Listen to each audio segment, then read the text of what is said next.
Olá, eu me chamo João Gabriel, eu fui orientado pela professora Mariana Pena Livre-Vitente e hoje apresentarei meu trabalho de título Análise Cosmológica de Constelações Acústicas de Baryons.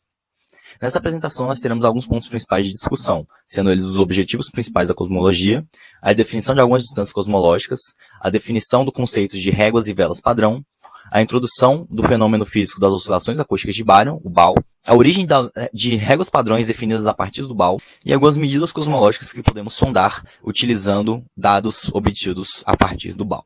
A cosmologia busca medir distâncias, sendo que existem diferentes tipos de distâncias que podemos definir, e essas dependem das formas das medições utilizadas para poder obtê-las, sendo as duas principais a distância diâmetro angular e a distância luminosidade. A distância luminosidade é definida a partir do fluxo de luminosidade medido por nossos telescópios, onde utilizamos a quantidade L sendo a luminosidade total obtida por um objeto conhecido, onde esses objetos que têm luminosidade conhecida são chamados de velas padrão.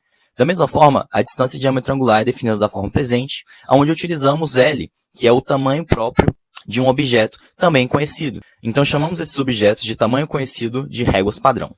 Vamos então uma pequena introdução teórica das oscilações acústicas de Baryon, que contam uma história do universo antigo impressa no nosso céu. No universo primordial quente, os fótons tinham energia suficiente para interagir intensamente com a matéria, formando um único fluido fóton-bárion.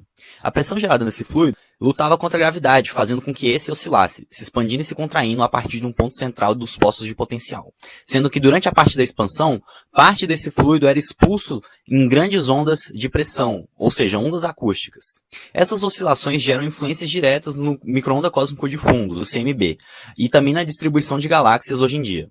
A sobredensidade gerada em cima dessas ondas de pressão gera uma sobredensidade nas galáxias e as interações entre as diferentes ondas de pressões centradas em diferentes postos gera flutuações de temperatura no CMB, a partir do efeito Sachs-Wolfe integrado.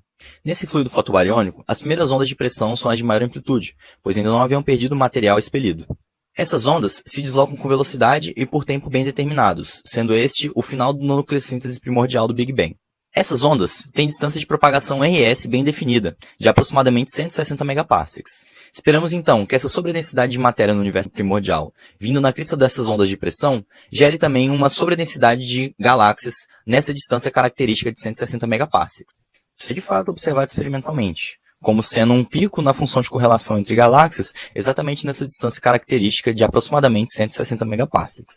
A partir do BAO, conseguimos obter algumas quantidades que podemos usar de sondas cosmológicas. Por exemplo, conseguimos medir a distância de Hubble olhando para duas galáxias que se encontram neste pico de correlação do BAO e que têm uma diferença de profundidade ao nosso campo de visão igual a ΔZ. Medimos também a distância diâmetro angular para duas galáxias correlacionadas também neste pico, onde, a partir da medida da diferença do ângulo, conseguimos determinar a distância diâmetro angular.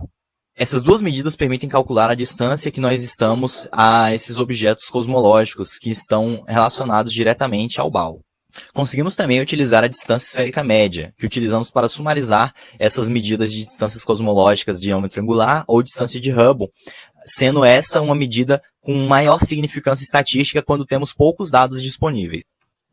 Essas medidas dessas distâncias, então, nos permitem testar os nossos modelos teóricos. Como podemos ver nessa figura, onde os pontos representam os dados obtidos a partir do BAO, dessa distância de diâmetro angular, e da distância de Hubble, e as linhas são fits obtidos a partir do modelo teórico utilizado no modelo cosmológico padrão Lambda-CDM.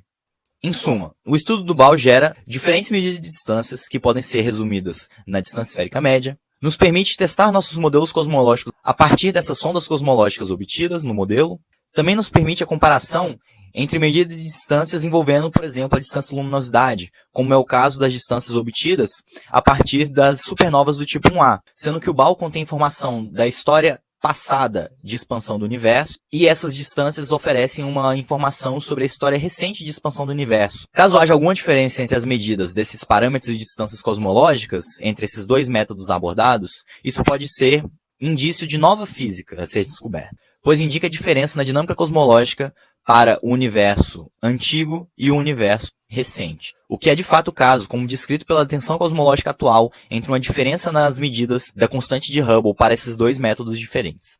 E para finalizar, nós somos feitos de poeira de estrela, como diz Carl Sagan, e possivelmente estamos vivendo sobre uma das galáxias, resultado de uma crista de uma onda primordial no fluido fóton-bárion no começo do universo. Muito obrigado pela atenção.